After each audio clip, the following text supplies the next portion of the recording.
News पहुंचाएगा हर खबर आप तक। जी नाज़रीन, मैं हूं आपका मेज़बान असलम खान और आप देख रहे हैं CNBC।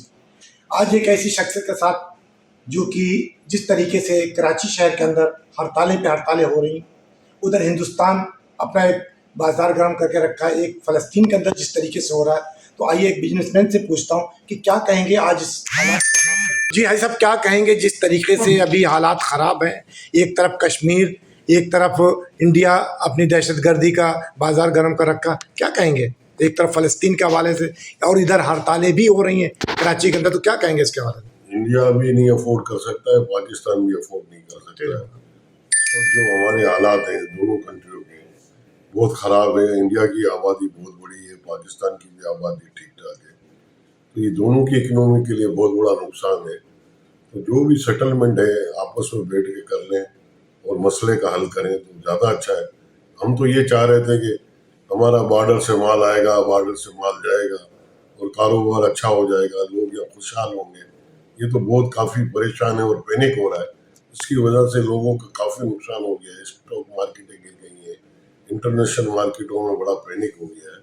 हमारी जो फौज है वो भी काफ़ी परेशान है, इंडिया की भी फौज है उसको भी काफ़ी परेशानी है। मैं नहीं समझता ये आपस में फौज बैठ के मसले का हल करें और हमारी जो फौज के पीछे जो लोग लगे हुए थे अब उनको पता चलेगी फौज की कदर क्या है।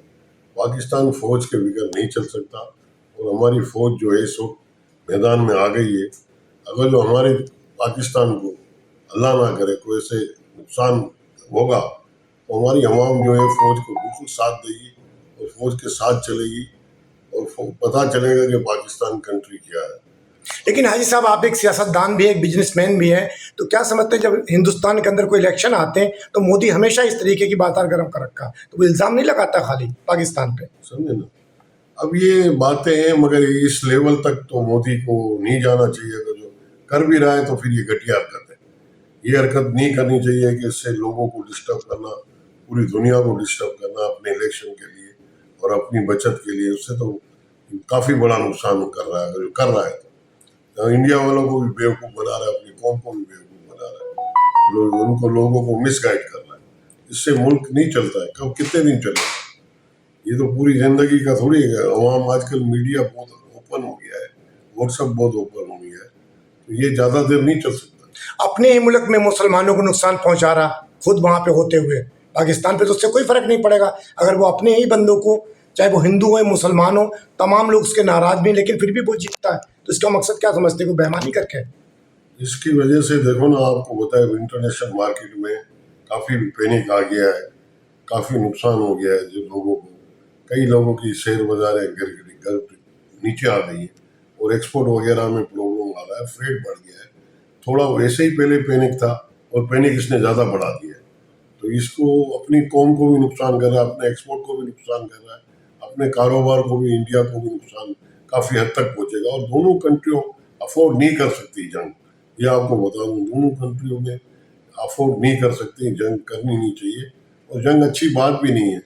दोनों लोगों की तरह वहाँ से भी लोग मरेंगे, यहाँ से भी मरेंगे। और अब जंग जो है वो जंग जो नहीं है जो पहले वाली जंग है। अब काफ़ी जंग में भी स्टाइल चेंज हो गया है, उससे काफ़ी लोग मरेंगे। जी नाज़रीन, आपने सुना जिस तरीके से एक बिजनेसमैन, एक सियासतदान ने एक जिस तरीके से बात के पैगाम दिया है कि दोनों मुल्कों को सोचना चाहिए, हिंदुस्तान को, मोदी को भी सोचना चाहिए कि जिस तरीके से प्रोपेगेंडा कर रहा है तो दोनों मुल्कों के लिए नुकसान दें, चाहे वो वहाँ की आवाम हो या कराची की आवाम हो या पाकिस्तान के आवाम हो, दोनों लोग परेशान होंगे। जंग इसका कोई हल नहीं है। दोनों फौजियों को बैठना चाहिए, तमाम सियासतदानों को बैठना चाहिए और इसका मसले का हल निकालें ताकि दोनों मुल्क की आवाम जो है वो खुशहाली अपनी ज़िंदगी गुजार सके। इस वीडियो को लाइक करें, हमारे चैनल को सब्सक्राइब कर बेल आइकन जरूर प्रेस करें हमारी न्यू वीडियो सबसे पहले देखने के लिए।